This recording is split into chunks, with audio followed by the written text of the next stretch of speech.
Salut et bienvenue dans Cultura, un podcast qui met en lien sujet de société et christianisme. Dans cet épisode, j'ai eu l'honneur de discuter avec Christelle Lamère-Nyambi, qui a été durant une dizaine d'années déléguée de l'Alliance évangélique européenne auprès de l'Union européenne. Avec lui, nous avons esquissé une réponse indirecte au documentaire d'Arte intitulé Les évangéliques à la conquête du monde. Au cas où, il n'y a vraiment pas besoin d'avoir vu le documentaire pour suivre et comprendre cet épisode, on te le recommande vivement si tu souhaites avoir une compréhension plus large de nos propos.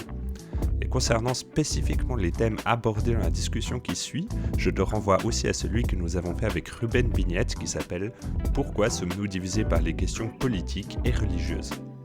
D'autre part, si tu as été intéressé et encouragé par ce podcast, tu peux participer à son élaboration à partir de quelques francs ou euros par mois et tu pourras rejoindre une communauté de personnes curieuses, découvrir les sources qui alimentent les épisodes, mais aussi poser des questions auxquelles nous répondrons avec Yves de des épisodes spéciaux questions-réponses. Alors rejoins-nous sur Patreon en cliquant sur le lien dans la description.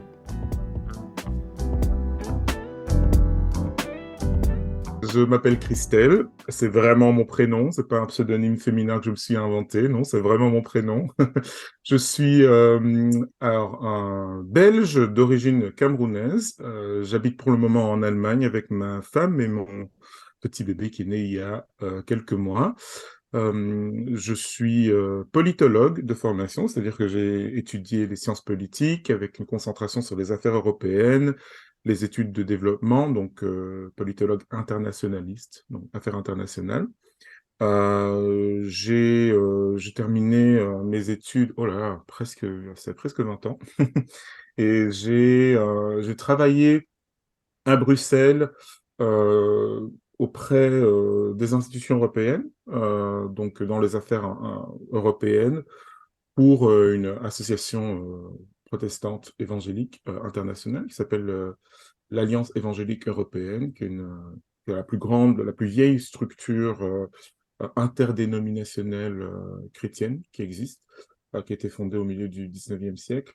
Mais là, je travaillais plus particulièrement sur des thématiques comme les droits de l'homme, la migration, les questions environnementales, la pauvreté, avec pour charge d'articuler une approche informée par la foi évangélique, appliquée aux questions européennes, et donc d'essayer de rentrer en relation avec des décideurs européens, des fonctionnaires, pour faire entendre la voix des maintenant plus de 20 millions d'évangéliques qui existent en Europe.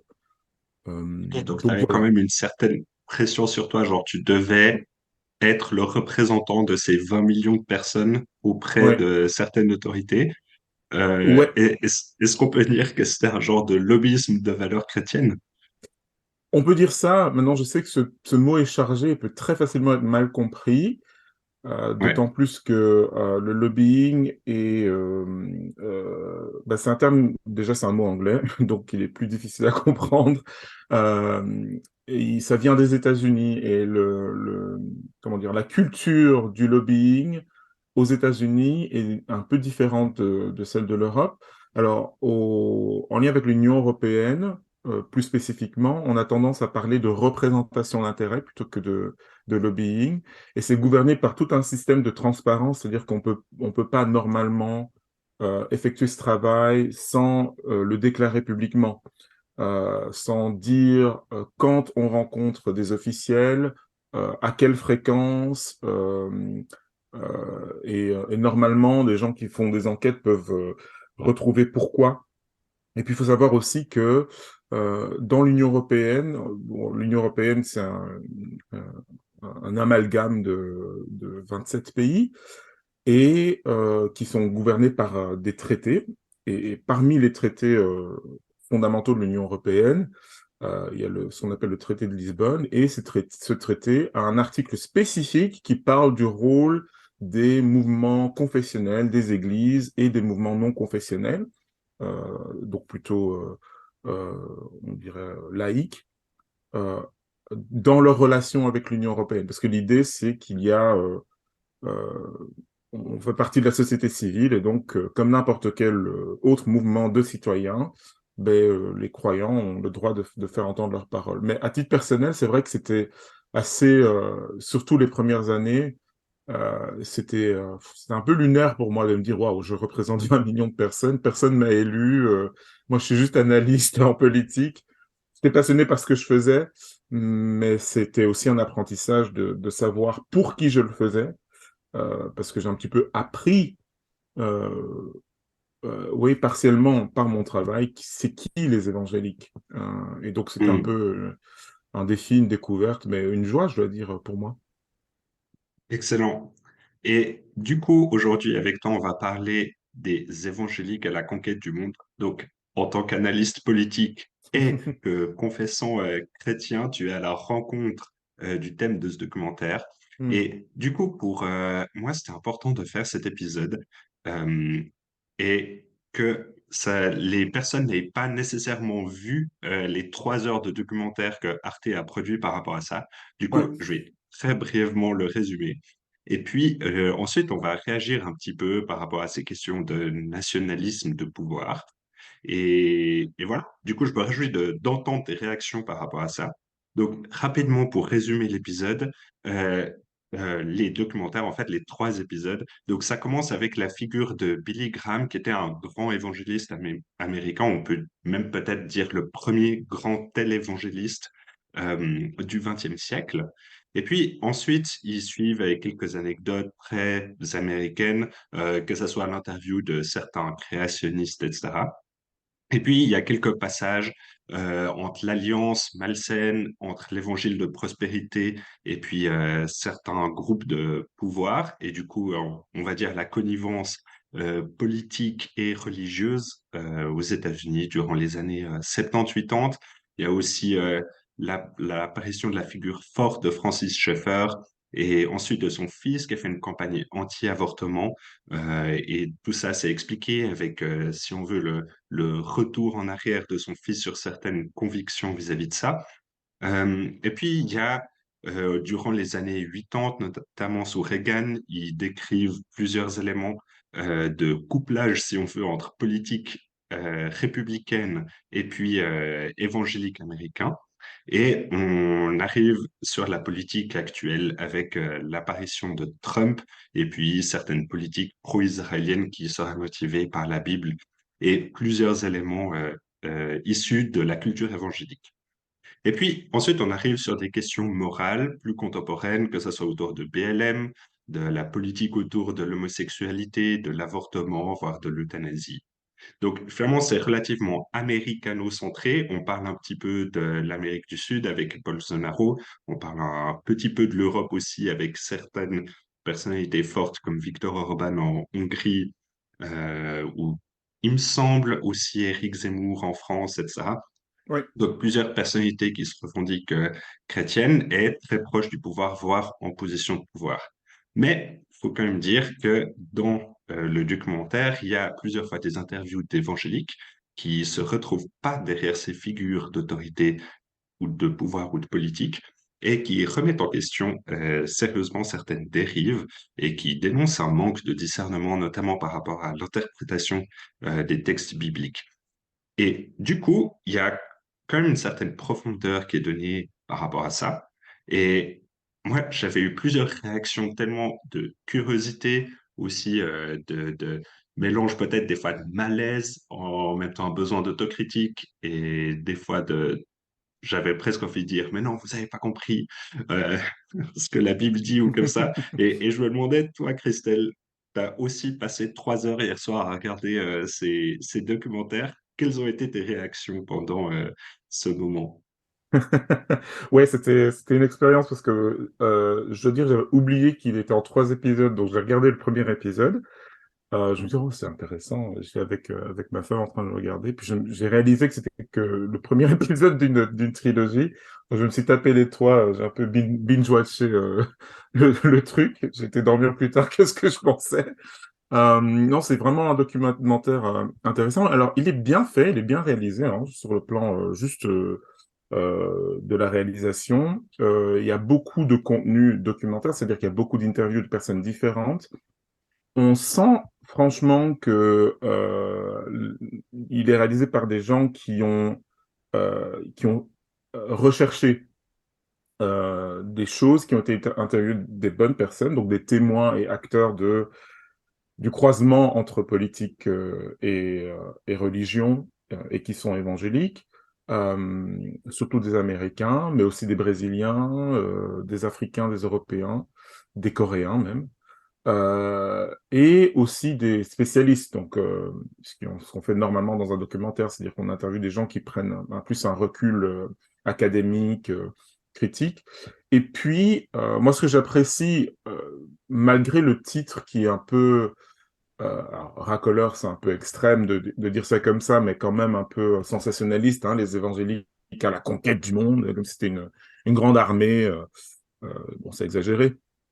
Donc malgré ce titre-là, comme tu l'as dit, le documentaire fait quand même ressortir des nuances dans le mouvement évangélique, le fait que dès le premier, par exemple, Roger Williams, qui est le- le fondateur du mouvement baptiste aux États-Unis, donc qui était un Britannique qui a émigré aux États-Unis et qui est le fondateur de l'État de Rhode Island aujourd'hui, est quelqu'un qui avait est la première personne qui a institué la séparation entre Église et l'État de façon officielle. Ça n'était jamais arrivé de l'histoire du christianisme, et c'était un évangélique, et c'était sur base de ses convictions évangéliques. Mais en même temps, il y a un mouvement en parallèle euh, qui a prôné l'hégémonie de la religion sur la politique. Il y En a particulier les puritains, donc, qui les voulaient, puritains, oui, c'est si ça. on veut, ouais, Et oui, qui voulait qui légiférer voulaient, un petit peu. C'est intéressant qu'on parle à un public suisse notamment, parce que les puritains étaient aussi inspirés par Jean Calvin et sa façon de légiférer à Genève. Et se disait, ben voilà, voilà un peu ce qu'il faut créer aux États-Unis. Il faut créer une société qui est gouvernée par les lois que Dieu désire.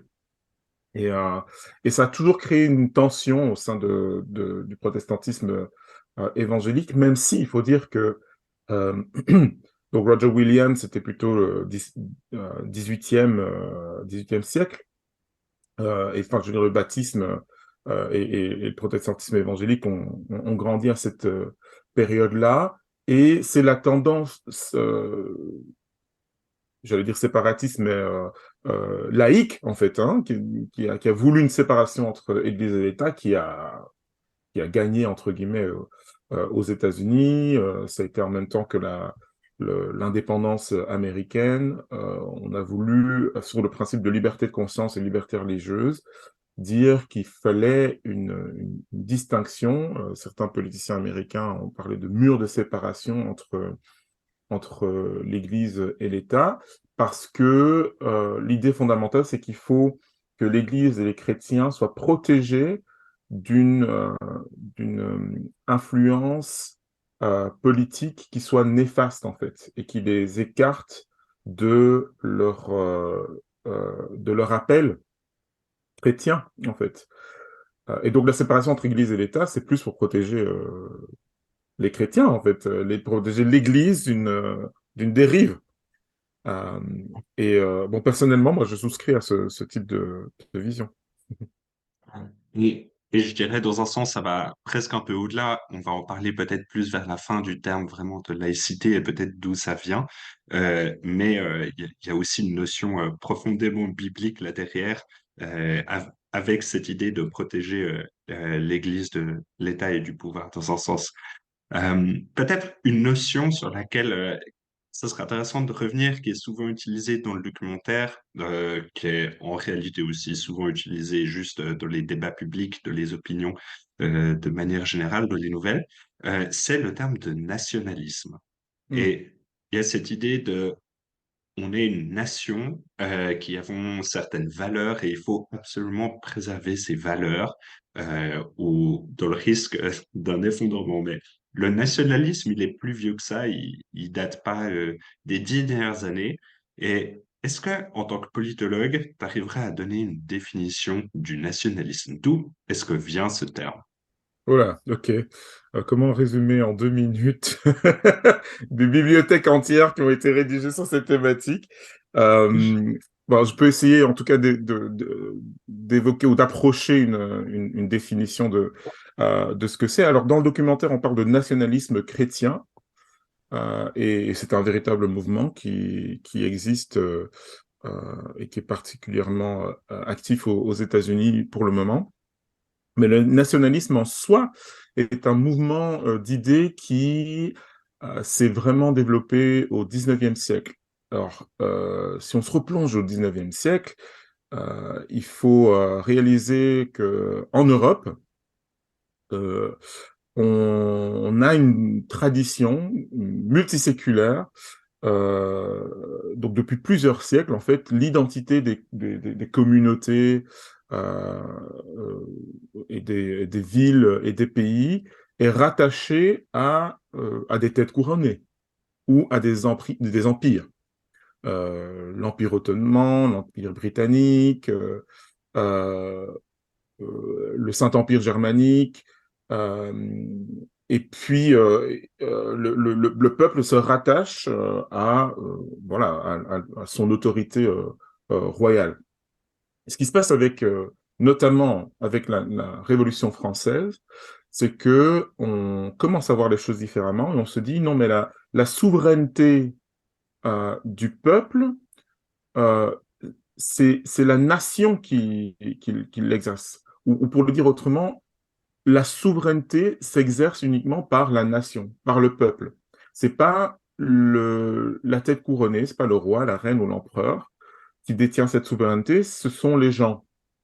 Et il y a cette doctrine que Napoléon en particulier répand en Europe, qui est la liberté des peuples à disposer d'eux-mêmes. C'est pas lui qui l'a inventé, mais en tout cas, c'est lui qui l'a répandu en Europe.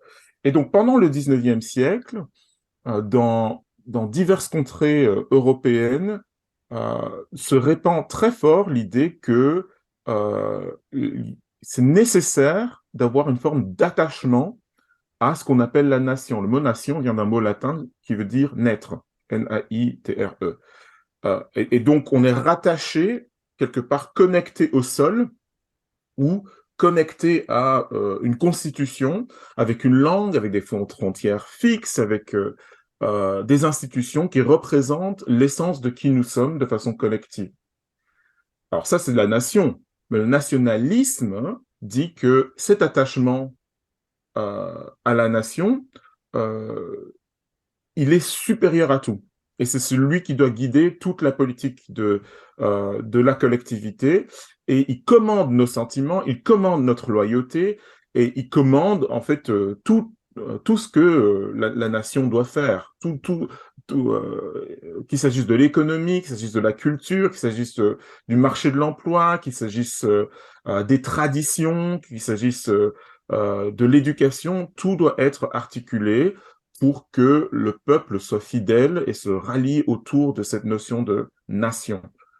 Et ça a Hmm. donné en fait les dérives qu'on a connues à partir de la fin du 19e siècle et particulièrement au 20e siècle, où il y a eu véritablement des guerres nationales. D'abord la Première Guerre mondiale qui était plus par des motivations économiques, et alors la Deuxième Guerre mondiale qui était véritablement des guerres d'inspiration nationaliste. Et qui ont engendré évidemment le rejet des minorités, le refus de la diversité, des lois liberticides et injustes, une violence industrielle. Donc voilà, c'est ça aussi le nationalisme, et c'est pour ça notamment que c'est devenu un gros mot, en fait, parce que le Hmm. nationalisme, c'est aussi le nazisme, notamment. Ouais. Mais c'est intéressant parce que de base, j'ai l'impression que le terme, comme tu le décris, il y avait, on va dire, une prétention légitime à vouloir faire connaître cette idée derrière l'importance de la nation vis-à-vis du roi ou en tout cas, d'une tête très forte, et puis de se dire, ah, mais en fait, c'est de la démocratie dans un sens. Peut-être aujourd'hui, on appellerait ça plutôt démocratie, l'importance d'un peuple et de sa légitimité à définir certaines lois, certaines directions. Et puis ensuite, ça est devenu ce que tu as décrit juste avant, donc vraiment une idole, Oui, et on peut dire qui ça comme ça. donne comme une légitimité de dominer sur les autres. Euh, Dans le documentaire, il y avait une formulation qui était souvent utilisée, qui était que, et qui était souvent sortie de la bouche de certaines personnes avec un certain pouvoir et qui se base souvent sur un héritage chrétien. Et ces personnes disaient, notre civilisation est au bord de l'effondrement. Hmm, Et il y a souvent cette réflexion dans certains milieux évangéliques de se dire que notre société n'a plus vraiment les valeurs actuelles, chrétiennes, et puis qu'on est dans une société post-chrétienne. hmm, Et j'ai l'impression que cette idée de société post-chrétienne en soi, je suis assez d'accord avec cette lecture, dans le sens qu'il y a plusieurs éléments du christianisme qui peut-être transparaissent un petit peu moins dans nos gouvernements, dans la manière de faire des lois, etc. Euh, on pourrait en citer plein, mais souvent le contexte dans lequel utiliser cette phrase, c'est presque se dire de ouais, en fait, tout est en train de s'écrouler et puis il faut absolument un sauveur pour reprendre le gouvernail du navire et puis le remettre sur la bonne voie. Et hmm, c'est un petit peu l'impression que j'ai. Comment est-ce que toi, t'entends cette phrase, la nation, la civilisation est au bord de l'effondrement? hmm. Ben, ça m'évoque plusieurs choses. Alors, pour le resituer dans les faits, effectivement, ce que tu as décrit est assez juste et c'est présenté d'ailleurs dans le documentaire. Il existe vraiment un courant de pensée euh, aux États-Unis qui avance que la civilisation américaine ou la civilisation occidentale, c'est selon, est au bord de l'effondrement et sérieusement menacée. Ça, c'est une première partie de l'argument. La deuxième partie de l'argument, c'est que pour euh, contrer cet effondrement, pour y pallier, il faut un homme providentiel, hein, une Mm. sorte de César, une sorte de héros national, une sorte de Napoléon qui viendra avec une forme d'autorité, rétablir les institutions ou les valeurs qui ont été à la dérive. C'est pas que un phénomène américain, c'est un phénomène qui est assez fort ressenti en Europe aussi, et qui stimule beaucoup de la rhétorique de ce qu'on appelle les mouvements populistes, euh, ou, ou, ou de la situation populiste. La situation populiste, c'est plus large, c'est comment les gens le ressentent, parce que c'est pas qu'un mouvement politique, c'est des gens qui ressentent que voilà, c'est en train de changer, notre monde est en train de changer, et ce changement, il est interprété comme une forme d'effondrement. Donc voilà, Il y ça a un c'est pour l'analyse ressenti qui politique. ressort, le ressenti qui ressort souvent de cet effondrement, c'est que ça fait peur. Ouais, Et l'impression que ça donne, c'est que cette peur, elle est vraiment exploitée pour légitimer un certain pouvoir ou un homme providentiel, ouais, comme tu disais avant. Donc il y a vraiment une notion d'émotion derrière qui est exploitée à fond pour ça. absolument, Ouais. absolument. Et c'est pour ça il faut citer un autre angle de vue, ce qui est, et ça intéressera nos auditeurs qui sont chrétiens notamment, puisque ce dont on parle en fait, c'est d'un sentiment apocalyptique. Un sentiment apocalyptique. C'est-à-dire, c'est la fin du monde en fait. C'est la fin de mon monde. Mon monde est en train de s'effondrer. Et évidemment, l'idée selon laquelle tous mes repères sont en train de disparaître, c'est anxiogène. Ça génère de la peur. Donc il y a d'un côté la situation et de l'autre côté ma réaction, mes sentiments par rapport à cette situation. Il faut poser des questions. Est-ce que la situation en tant que telle, sa description en tant qu'effondrement est juste? Et de l'autre côté, est-ce que ma réaction est juste? Et moi, je voudrais relativiser les deux. Parce que, donc il y a le côté objectif, la situation, et le côté subjectif, ma réaction à la situation. Ben, la situation en tant que telle, on peut parler de changement, on peut parler ouais, peut-être d'effondrement de certains principes, de certaines tendances, mais d'un effondrement complet, ça reste à voir. Si on remonte le temps, sur les 700-800 dernières années, sur les 1000 dernières années, combien de fois, en Europe notamment, on a cru que c'était la fin du monde et que le monde était en train de s'effondrer, alors que c'était peut-être la bascule vers un autre mode de fonctionnement. Euh, c'est un changement, en fait, un changement profond, certes, mais un changement. Donc moi, j'ai envie de relativiser ça. Comparons à travers le temps, comparons à travers l'espace aussi.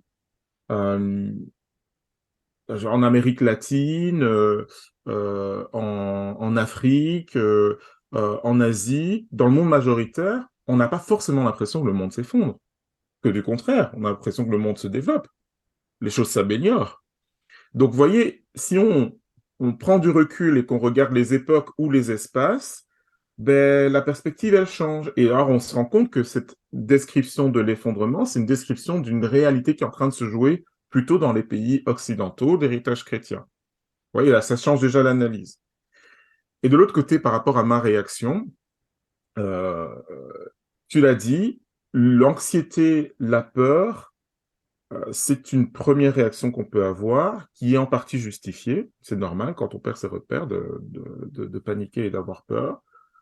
Euh, mais d'un côté, cette peur, elle peut être utilisée en marketing politique. Et le marketing politique, c'est une discipline. Hein. Je veux dire, ça fait 120 ans qu'on écrit là-dessus. Comment orienter les foules, comment utiliser les sentiments des masses pour atteindre certains résultats, parfois au mépris de l'éthique. Et puis, euh, je pense qu'en dehors de la peur, on peut motiver la réflexion, l'analyse, la prière, l'invention de nouveaux modes de vie. euh, et puis, quand on est chrétien en particulier, se tourner vers, quand on a peur, vers la source de notre espérance, vers ce qui est stable et ne change pas à travers le temps. Euh, Ce que Dieu nous a donné, ce que Dieu dit de nous, ce à quoi Dieu nous appelle. Parce que, pour reprendre ce terme de l'Apocalypse, c'est le nom du livre, le dernier livre de la Bible, bien sûr, présente tout un tas de scènes qui font peur, ça c'est sûr, mais le message fondamental de l'Apocalypse, du livre de l'Apocalypse, il parle plutôt de la Seigneurie de Jésus-Christ, il parle plutôt de la permanence et de la fidélité de Dieu, et du fait que dans des périodes ou des temps qui sont troubles, comme ceux des chrétiens du 1er siècle, qui étaient les premiers destinataires du livre de l'Apocalypse, dans les temps qui sont troubles, où tout s'effondre autour de soi, tout change, et où nos communautés, mais aussi notre intégrité parfois physique est mise en danger, il reste un Dieu qui est souverain au-dessus de tout, qui est au contrôle de toute chose, et qui poursuit son objectif au travers de l'histoire. Et il faut que ce soit ça qui commande l'orientation de nos sentiments, de nos émotions, plus que la réaction première de l'anxiété et de la perte de repères. On est appelé à avoir du sens et pas de l'anxiété. Et donc, en tant que chrétien, je pense qu'il faut relativiser ou remettre en question cette réaction qui peut être légitime, de se dire, ah, ça change autour de moi, tout est en train de s'effondrer. Non, tout n'est pas en train de s'effondrer. Et de deux, l'anxiété, c'est pas la seule réaction. Ça nous rend vulnérables. Mm. Excellent. J'aime beaucoup cette différenciation, on va dire, entre accepter ou chercher une réalité objective et puis la voir dans un contexte plus large et dézoomer. Et puis la deuxième chose, justement, de manière plus subjective, qu'est-ce que je ressens et où est-ce que ça m'amène? Quels sont les fruits des émotions que ça génère en moi? C'est D'une ça. certaine manière, est-ce que ça fait que je me replie plus sur moi-même ou que, au contraire, je continue d'avancer malgré ce que je peux percevoir comme difficulté? Hmm. Euh, Peut-être un autre aspect qui ressortait aussi dans le documentaire, qui est en tout cas en Suisse, qui est ressorti plusieurs fois, on va dire, ces dernières années, c'est la théorie des 7 montagnes, ou la conquête des 7 montagnes. Euh, Dans un contexte un peu plus scientifique, on fait plus mention de dominionnisme, ou si on veut qu'il faut euh, avoir une influence forte dans la société. Et puis, peut-être rapidement, brièvement, pour définir ces 7 montagnes, donc c'est l'idée que les chrétiens sont invités, appelés, ordonnés à conquérir 7 montagnes, donc 7 différents, on va dire, domaines de la société, et il se trouve être médias, gouvernement, éducation, économie, religion, divertissement et famille. Et du coup, dans certaines théologies, en particulier évangéliques, il y a vraiment cette volonté de vouloir aller à la conquête de ces 7 montagnes. Et en fait, quand j'entends ça, de nouveau, je suis un petit peu ambivalent et, je suis curieux d'entendre ta réaction par rapport à ça, dans le sens où, en fait, j'ai l'impression que ça fait du sens de parler de ces 7 éléments, dans le sens où trop souvent, on va dire, 100 dernières années, les évangéliques sont comme restés trop dans juste l'Église, et puis il y a juste l'Église qui compte, et qui se sont pas du tout préoccupés du reste de la société. Et en fait, ouais, ça me fait penser à un livre de Landa Ko qui parlait, je sais plus le titre maintenant, mais le livre, il commence en cette femme qui regarde les nouvelles et puis il y a un documentaire qui passe et puis le documentaire recherche quelle est la ville la plus chrétienne des États-Unis, où le plus de personnes disent être chrétiennes. Et puis il se trouve que c'est une ville au Texas, je sais plus, peut-être Dallas. Et puis, du coup, les journalistes vont à la rencontre de Dallas et puis vont discuter avec les pasteurs là-bas. Et puis, ils font un peu des statistiques et puis ils se rendent compte qu'en fait, il y a quand même beaucoup de pauvreté, la criminalité est encore assez élevée, mais que ça reste, soi-disant, la ville la plus chrétienne des États-Unis. Et du coup, il y a comme un paradoxe et ils vont à la rencontre des pasteurs. Je sais plus, c'était dans les années 80 ou 90. Et puis, les journalistes posent la question aux pasteurs, ah, mais en fait, on est dans la ville la plus chrétienne des États-Unis, qui est déjà un pays chrétien. Comment est-ce que vous expliquez ces différences-là? Et puis, finalement, les pasteurs, en grande partie, répondent, ah, mais nous, on ne s'occupe que des réalités spirituelles. Et puis, il y a vraiment une différenciation entre les deux. Et du coup, dans ce sens-là, je vois l'intérêt des 7 montagnes, si on veut, de s'occuper de tous ces domaines-là et puis de se dire, ah mais en fait, le christianisme a aussi des choses à dire concernant l'économie, concernant la famille, concernant l'éducation et tous ces éléments.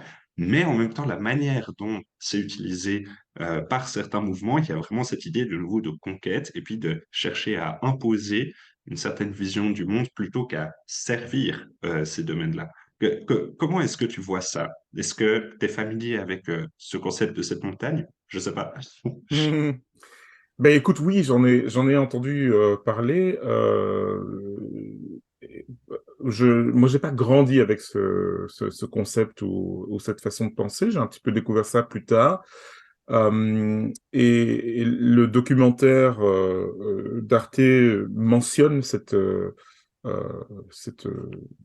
façon de penser, euh, surtout pour expliquer que c'était une sorte d'outil idéologique qui a servi à une frange très influente de la droite chrétienne, euh, qui, euh, qui d'ailleurs s'est associée au pouvoir sous la présidence Trump euh, à la fin des années 2010. Et donc, on présente ça un petit peu comme une sorte de vision extrémiste, hein, de quasiment théocratique, c'est-à-dire redéfinir le pouvoir à partir de Dieu et de sa volonté, gouverner à partir de la religion. Euh, alors pour moi, oui, c'est un extrême d'expliquer les choses comme ça, même si l'idée des 7 montagnes, et ça peut expliquer ton ambivalence, Seb, elle n'explique pas nécessairement qu'il faut conquérir le monde via ces 7 montagnes, et que donc il faut militer pour saisir la société. C'est un extrême, mais l'autre extrême, et tu l'as mentionné, l'autre extrême, c'est de dire, la seule préoccupation des chrétiens, c'est l'Église, on ne se préoccupe que des réalités spirituelles. Alors, ça, moi, je m'inscris vraiment en faux contre cette façon de penser parce que c'est pas biblique. La distinction entre matériel et spirituel, c'est quelque chose qui nous vient de la philosophie grecque, qui vient pas de la Bible. Et dans la perception biblique du monde, le spirituel se mélange en fait aux réalités concrètes. Le spirituel, c'est très concret. Le spirituel, c'est la communauté, c'est s'occuper des gens, c'est organiser son temps, c'est organiser son travail, c'est organiser nos échanges. Tout ça, c'est spirituel, en fait, d'un point de vue biblique. Donc, malheureusement, il y a eu cette tendance qui a été assez prononcée dans les milieux évangéliques, qui est quelque part une réaction à la modernité, de se dire, ben, on va se retirer du monde, on va se concentrer sur l'Église parce que c'est l'Église qui va changer le monde. Quand les cœurs des personnes seront transformés, leurs vies seront transformées, ben, ça va déteindre sur le reste de la société. Cette vision des choses est intéressante, mais elle n'est pas forcément opérante en fait dans le monde. Ça se passe pas forcément comme ça. Il faut d'autres choses. Il faut s'investir dans le monde. Euh, il y a une dimension d'action sociale, politique, culturelle, économique qui appartient aux chrétiens. Maintenant, la notion des 7 montagnes, euh, alors j'ai pas étudié de près, mais pour moi, ça ressemble très fort à une théorie qui a été développée par un théologien et politicien néerlandais de la fin du 19e et du début du 20e, qui parlait plutôt de sphères il n'utilise pas le langage de montagne, mais il parle de sphères dans la société, le fait qu'il y ait des sphères qui sont différentes et que chaque sphère joue un rôle particulier et qu'il est utile pour les chrétiens donc c'est Abraham Kuyper, hein, le théologien qui a été Premier ministre des Pays-Bas d'ailleurs, et qu'il est utile pour les chrétiens de jouer leur rôle de sel et de lumière, c'est les paroles de Jésus, vous êtes le sel de la terre et la lumière du monde, dans chacune de ces sphères. Mais l'Église n'a pas le rôle de l'éducation, ni la famille, celui des médias, etc. Ce sont des domaines qui sont différents. C'est une doctrine qui je pense, est très justifiée sur le plan biblique, mais qui n'implique pas qu'il y ait une sorte de mouvement de conquête. Non. La société, elle appartient à tout le monde, et les chrétiens jouent leur rôle dans la société parmi les autres. L'image de Jésus, de la lumière, par exemple, c'est que une lumière, elle est visible parce qu'elle est sur une colline. Et donc, Mm. l'idée, c'est que les chrétiens brillent dans le monde. Et non pas soit propriétaire de toutes les sphères d'influence du monde. Et c'est ce type d'influence-là, tout comme le sel assaisonne un plat, tout comme la lumière va illuminer une pièce, ben, l'influence des chrétiens doit se ressentir de cette manière-là, et elle ne se fait pas que par la conquête du pouvoir, d'ailleurs probablement pas par la conquête du pouvoir. Ouais, ouais, c'est ça. Et le pouvoir, dans le documentaire, et aussi, j'ai l'impression, dans beaucoup de débats publics, le pouvoir, il est souvent vu comme la personne qui pourra établir ou forger une loi. Et Hmm. souvent, en tout cas, c'est un petit peu ce qui résonne autour de moi, c'est, OK, en fait, ce qui qualifie, ce qui fait qu'une personne a le pouvoir, c'est que elle arrivera à établir une loi.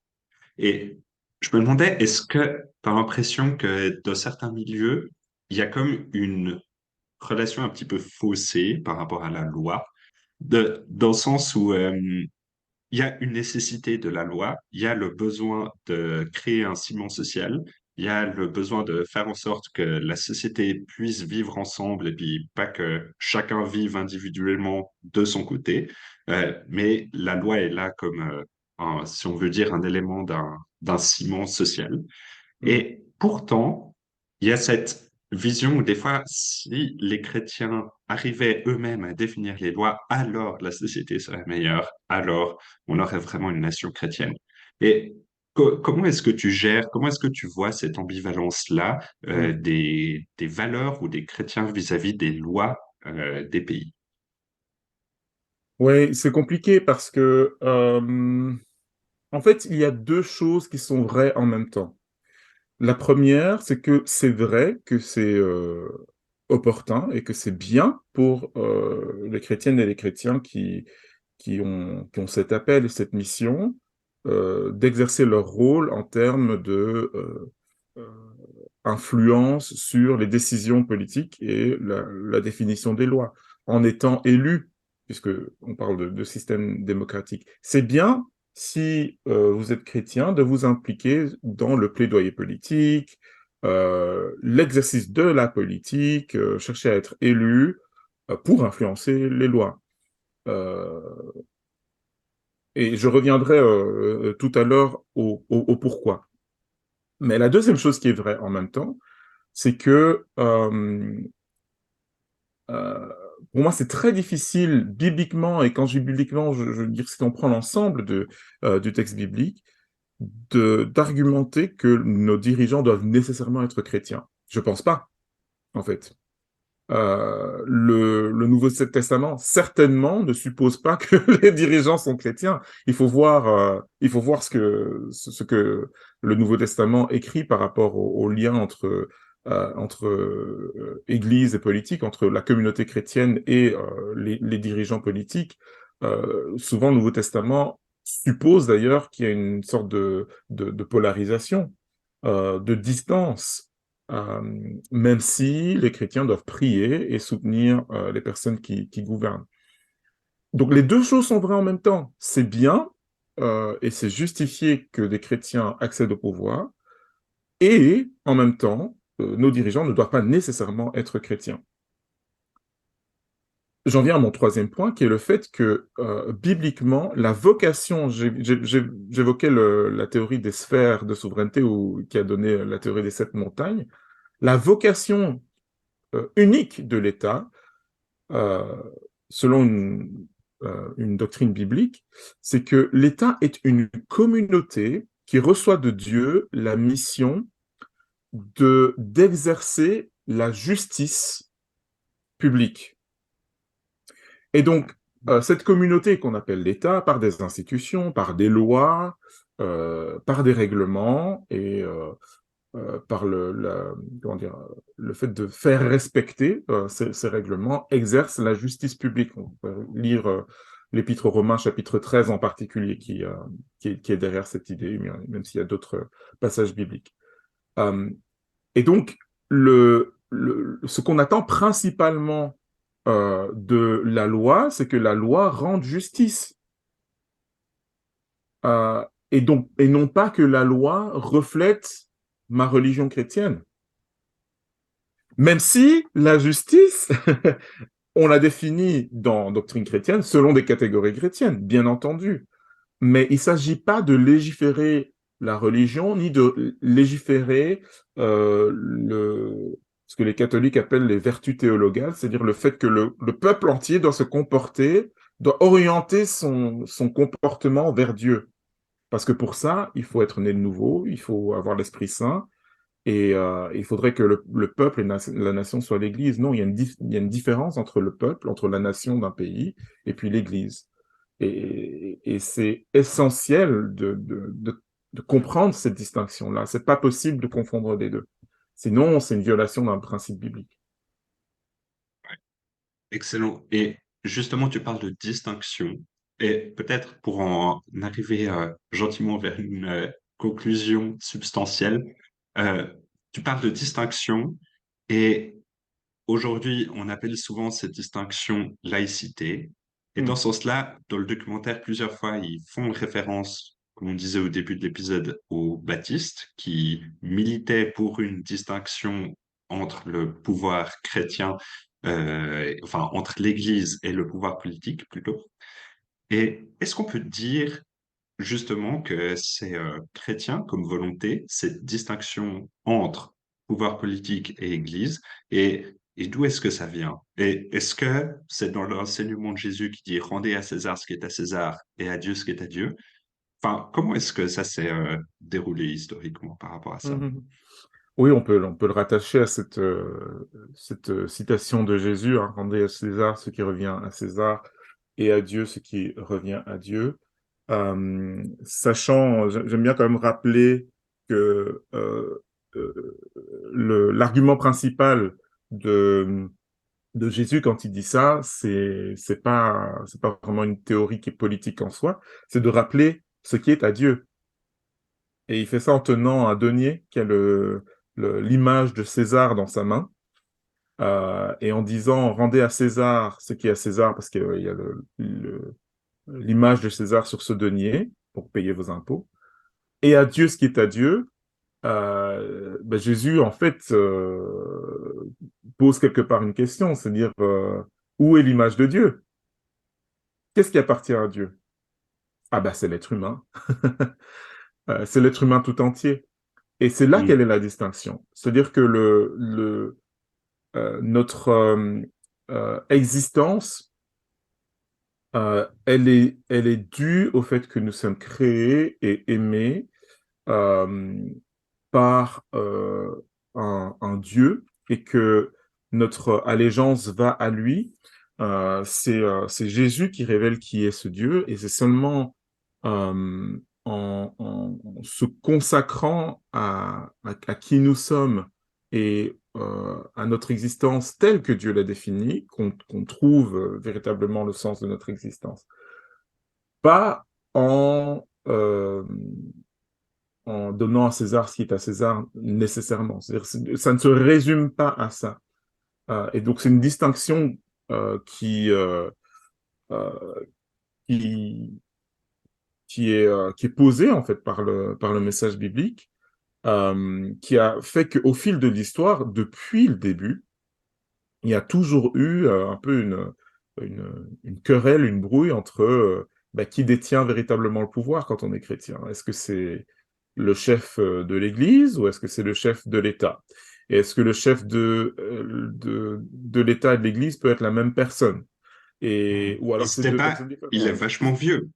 C'est un débat très très ancien finalement. Là, Absolument. on parle Presque aussi vieux que le souvent, christianisme. ouais, c'est ça, dans le sens où on parle souvent du premier empereur chrétien qui était Constantin. Oui. Et l'autre jour, j'apprenais que, en fait, bah, il y a eu un début de séparation d'empire romain à ce moment-là, et puis finalement l'empereur a dit, ah mais moi quand je vais m'en aller, il faudrait quelqu'un qui prenne ma place, et puis cette personne allait être une autorité spirituelle chrétienne. Hmm. Parce que c'était déjà les empereurs étaient déjà des autorités spirituelles, mais si on veut païennes, Oui. donc qui correspondaient au dieu romain. Et puis du coup, il y a eu comme un peu une subversion à ce moment-là de dire, OK, en fait, le pouvoir, il est aussi chrétien. Et grâce à ça, l'Empire va rester chrétien. Oui. C'est un petit peu enfin, j'ai l'impression que c'est la première fois à l'échelle, à une très, très grande échelle que ce débat s'est posé.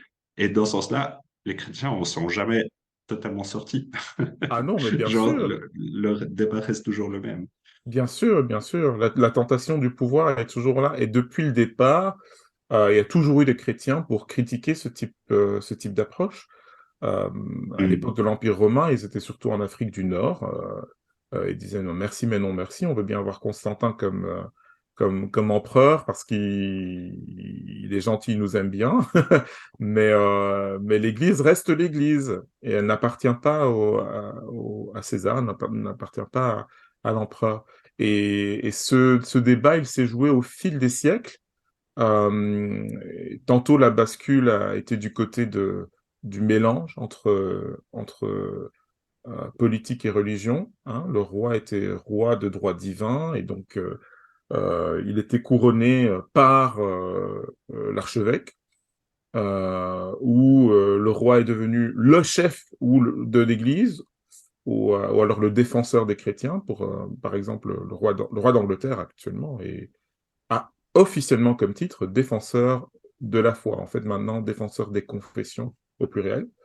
Mais aussi, il y a eu des tendances plutôt séparatistes, parce que les papes dans les confessions catholiques, par exemple, dans la confession catholique, ben, les papes ont aussi insisté qu'il y avait une différence entre le pouvoir politique et le pouvoir religieux. C'est un débat qui s'est posé dans le catholicisme, c'est un débat qui s'est posé dans le protestantisme encore plus, et qui a donné, dans le protestantisme évangélique, la, la première colonie qui a officiellement séparé Église et État, qui était donc en Amérique, la colonie de Rhode Island, sur base de principes bibliques. Quand on lit les écrits de Roger Williams, il n'y a aucun doute, absolument aucun doute, que c'est vraiment un raisonnement biblique qui l'a amené à dire non, mais on ne peut pas associer les deux. Je veux dire, bibliquement, en tout cas, si on prend la Bible comme autorité suprême, on ne peut pas considérer que l'exercice du pouvoir politique et la vie de la communauté chrétienne soit la même chose.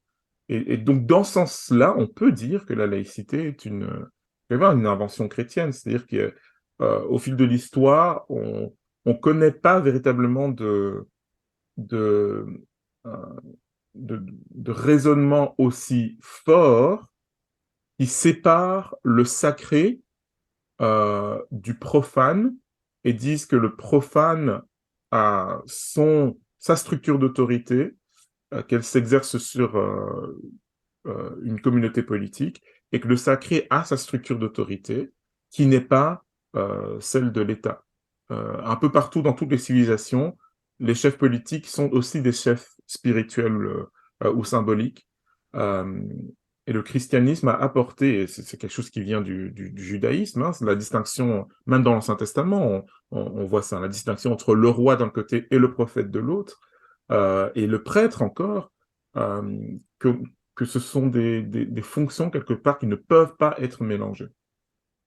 Ouais. Donc cette notion de séparation vis-à-vis du pouvoir et en même temps d'invitation à l'action dans le monde. Je dis ça parce que j'ai l'impression que finalement, dès le départ, si on prend la Bible, dès le départ dans la Genèse, Dieu nous met dans cette saine tension de se dire, il y a ce qu'on appelle en théologie, je crois, le mandat culturel, Mm. c'est-à-dire cette invitation à participer au plan de Dieu, à créer une civilisation. Et si on regarde toute l'histoire de la Bible, ça commence dans un jardin et ça finit dans une ville où les êtres humains ont participé à la construction de la ville. Donc il y a Ouais. une invitation à construire, à participer au plan de Dieu. Euh, et en même temps, euh, on a reçu une autorité. On a reçu une autorité dans le jardin d'Éden vis-à-vis du reste de la création, mais c'est une autorité pour servir. Mm. C'est pas une autorité pour asservir, si on veut, Mm. pour écraser les autres. Et est-ce que tu dirais que ce serait peut-être une clé de lecture vis-à-vis du pouvoir, vis-à-vis du mandat culturel qu'on a, de cette invitation à créer une civilisation, tout en se positionnant dans une attitude de serviteur et de construire pour les autres et pas pour nous-mêmes? Oui, ben, je peux que souscrire à ça.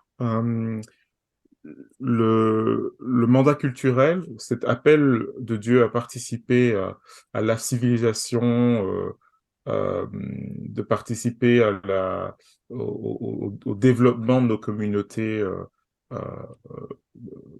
politiques, il implique qu'on joue notre rôle et dans les systèmes dans lesquels on est aujourd'hui, dans la plupart du monde, ou certainement en Occident, certainement en Europe, c'est des systèmes démocratiques qui appellent à ce que tous les citoyens euh, jouent un rôle actif dans la gouvernance de leur localité, leur nation, leur région.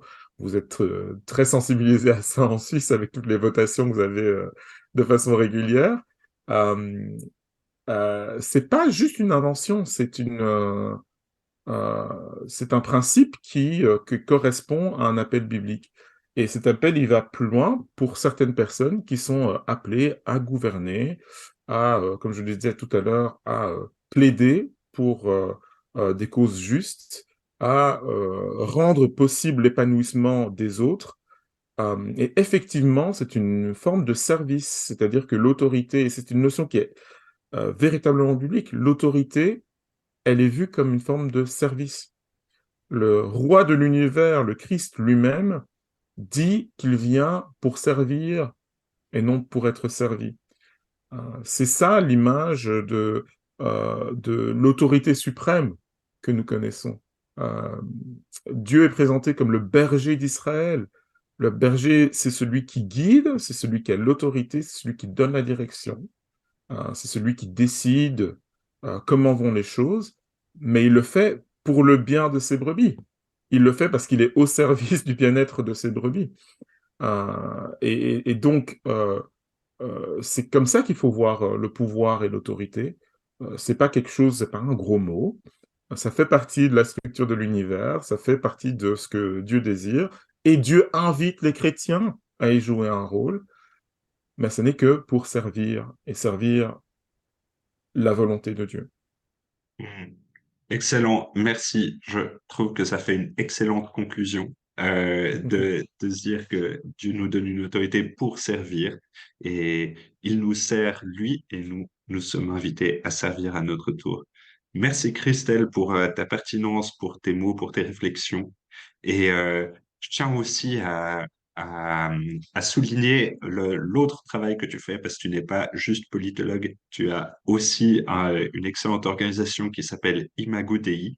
Et moi, j'inviterais chaque personne qui écoute ce podcast à en tout cas aller faire un tour sur le site d'Imago Dei et puis aussi à écouter leur podcast qui s'appelle Sagesse et Morito, dans lequel tu es aussi animateur.